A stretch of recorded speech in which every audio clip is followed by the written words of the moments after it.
नमस्ते दोस्तों, समझिए.com में आप सभी का बहुत बहुत स्वागत है। मैं हूं आपके साथ वैभव मिश्रा।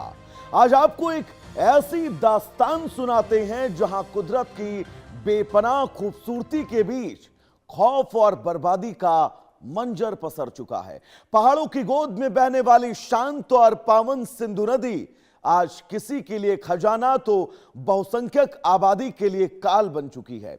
सोने की अंधी चमक ने इंसानियत को अंधेरे में ढकेल दिया है। जिस नदी की लहरें कभी खुशहाली के गीत गाती थी, आज वहां भारी भरकम मशीनों का शोर और चीख पुकार गूंज रही है।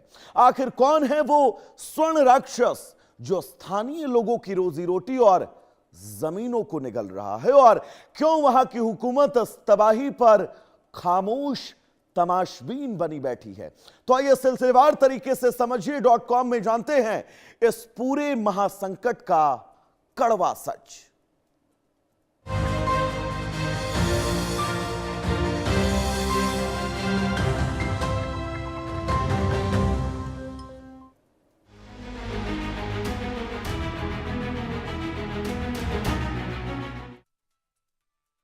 तो आप सबके जहन में एक सवाल उठ रहा होगा कि आखिर सिंधु में वो स्वर्ण राक्षस है कौन जो स्थानीय लोगों को निगल रहा है? तो इसे समझिए। दरअसल हिमालय और काराकोरम की बर्फीली चोटियों से निकलकर बहने वाली सिंधु नदी आज अपनी ही सरजमी पर लहूलुहान हो रही है।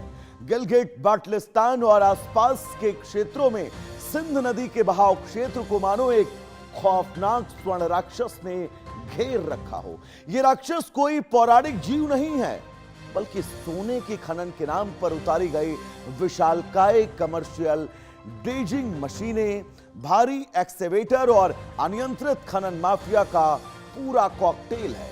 स्थानीय लोगों के लिए यह नदी जीवनदायिनी थी, लेकिन अब नदी का गहराई से सोना निकालने के हवस में तटों को बुरी तरह से छलनी किया जा रहा है। पाकिस्तानी हुकूमत और स्थानीय प्रशासन इस पूरे खेल में अपनी आंखें मूंदे बैठा है, जबकि नदी किनारे बसे हजारों निर्दोष ग्रामीणों का वजूद खतरे में है। नदी की तलहटी से लगातार बालू और गिट्टी खींचे जाने के कारण पानी का प्राकृतिक बहाव उग्र हो चुका है। किनारे धंस रहे हैं, उपजाऊ खेत पानी के पेट में समाते जा रहे हैं और पीने का पानी पूरी तरह अब जहरीला हो चुका है।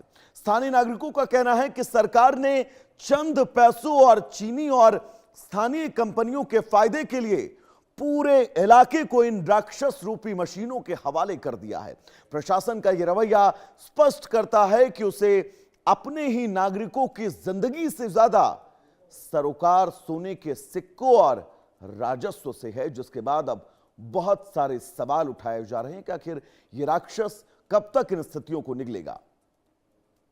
तो एक तरफ पाकिस्तान अंतर्राष्ट्रीय मंचों पर जाकर पानी की कमी की दुहाई देता नहीं थकता है और भारत से नदियों के जल बंटवारे पर अतिरिक्त रियायत की मांग करता है, तो दूसरी तरफ अपने ही कब्जे वाले क्षेत्रों में जल स्रोतों की सरेआम बलि चढ़ा रहा है। पाक अधिकृत कश्मीर और गिलगिट बाल्टिस्तान में मानवाधिकारों का हनन कोई बहुत नई बात नहीं है दोस्तों, लेकिन अब सिंधु नदी में सोने के अनियंत्रित खनन ने आग में घी डालने का काम किया है। हुकूमत की दमनकारी नीतियों के खिलाफ अब यहां एक विशाल जन आंदोलन आकार ले रहा है, जो किसी भी वक्त बड़े विस्फोट का रूप ले सकता है, बड़े विस्फोट की शक्ल धारण कर सकता है। निर्दोष नागरिकों की जमीनें हड़पी जा रही हैं और विरोध करने पर उन्हें सुरक्षा बलों के जरिए डराया धमकाया जा रहा है। स्थानीय पूछ रहे हैं कि जब नदी का पानी और तट ही सुरक्षित नहीं रहेंगे तो पानी मांगने का ढोंग क्यों? गिलगिट बाल्टिस्तान के युवाओं और अब सामाजिक कार्यकर्ताओं ने सड़कों पर उतरकर राज्य प्रायोजित लूट का जमकर विरोध शुरू कर दिया है।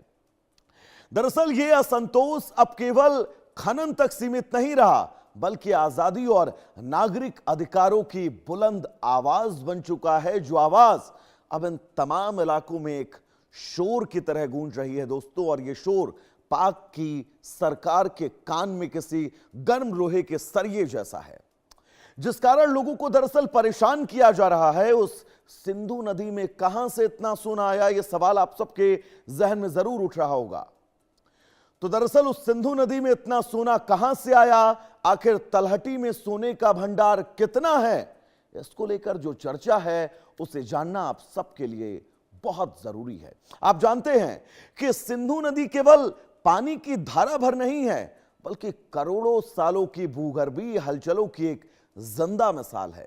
लेकिन सवाल उठता है कि आखिर इस नदी के पेट में इतना सोना भला आया कहां से, और यह सवाल आप सबके जहन में होगा। भूवैज्ञानिकों के मुताबिक कहते हैं ये प्रक्रिया लाखों साल पहले शुरू हुई थी, जब भारतीय और एशियाई टेक्टोनिक प्लेटों के आपस में टकराने से विशाल पर्वतमाला का निर्माण हुआ था। हिमालय की चट्टानों में मौजूद सोने की सूक्ष्म कण प्राकृतिक क्षरण यानी एरिसियन और बारिश के पानी के साथ बहकर सिंधु नदी की मुख्य धारा में शामिल हो गए। इस प्राकृतिक प्रक्रिया को विज्ञान की भाषा में मैं अगर आपसे बात करूं तो इसे प्लेसर गोल्ड डिपॉजिट कहा जाता है। नदी के तेज बहाव में सोने के भारी भारी कण धीरे धीरे बहकर तलहटी और मोड़दार किनारों पर जमा हो जाते हैं। हालिया सर्वेक्षणों और वैज्ञानिक अध्ययनों के मुताबिक केवल पंजाब के अटक जिले में 32 किलोमीटर के दायरे में करीब 32.6 मीट्रिक टन सोने के भंडार मौजूद है। मैं फिर से रिपीट करूंगा, 32.6 मीट्रिक टन सोने के भंडार, जिसकी अनुमानित कीमत 600 अरब पाकिस्तानी रुपए से भी ज्यादा की गई है। इसी विशाल खजाने ने खनन माफिया और कॉरपोरेट्स के गिद्ध दृष्टि को सिंधु की ओर आकर्षित किया है, और अब वो इस नदी में जबरदस्त खनन करते हुए नजर आ रहे हैं। तो दोस्तों, सिंधु नदी के सोने को बेदर्दी से निचोड़ने के लिए पाकिस्तान की हुकूमत ने कानूनी और प्रशासनिक दरवाजे पूरी तरह खोल दिए हैं। आधिकारिक दस्तावेजों के मुताबिक गिलगिट बाल्टिस्तान के खनिज विभाग ने सोना निकालने के लिए अब तक कम से कम 77 लीज समझौते जारी किए हैं। जी हां, 77 लीज समझौते।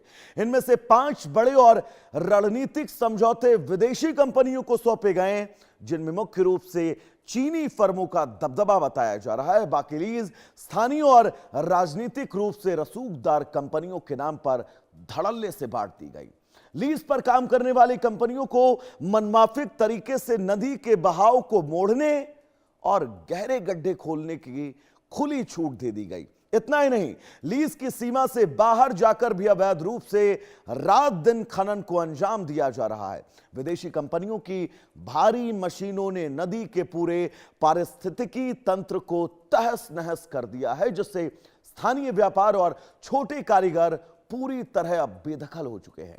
सिंधु नदी में पारंपरिक तरीके से छलनी और पंजे से सोना निकालने का काम सदियों से होता रहा है। यह कोई नई बात नहीं है इस इलाके में, जिससे नदी को नुकसान नहीं पहुंचता था। लेकिन अब वहां सक्शन ड्रेजर, हैवी एक्सकेवेटर और भारी भरकम वॉश प्लांट तैनात कर दिए गए हैं। ये मशीनें नदी की तलहटी से प्रति घंटे सैकड़ों टन रेत और पत्थर खींच रही हैं। इसके परिणाम स्वरूप नदी का प्राकृतिक संतुलन बिगड़ गया और पानी के नीचे गहरे छेद बन गए, जिससे नदी के किनारे अब तेजी से धंस रहे हैं। तटवर्ती इलाकों में भयानक जमीन का कटाव देखने को मिल रहा है। बात हम अगर किसानों की करें तो किसानों की उपजाऊ जमीनें, सेब और खुबानी के लहलहाते बगीचे नदी के तेज बहाव में समा रहे हैं। कई गांवों की नींव हिल चुकी है और लोगों के मकानों में बड़ी बड़ी दरारें आ चुकी हैं। हर मानसून और पानी के बढ़े हुए स्तर के दौरान गांवों के पूरी तरह जलमग्न होने या नदी में बह जाने का खतरा अब कई गुना बढ़ गया है। ग्रामीणों को इस बात का डर सोने नहीं देता है कि न जाने कब उनकी जमीन उनके पैरों तले से हमेशा हमेशा के लिए खिसक कर न रह जाए, और यही डर अब इन लोगों को परेशान कर रहा है। दरअसल सोने की इस अंधी दौड़ ने स्थानीय नागरिकों के पारंपरिक रोजगार पर सीधा हथौड़ा चलाया है। गिलगिट बाल्टिस्तान में सदियों से सोना शोधक या स्थानीय कारीगर, जिन्हें स्थानीय भाषा में मुकीन या सोनावेल कहा जाता है,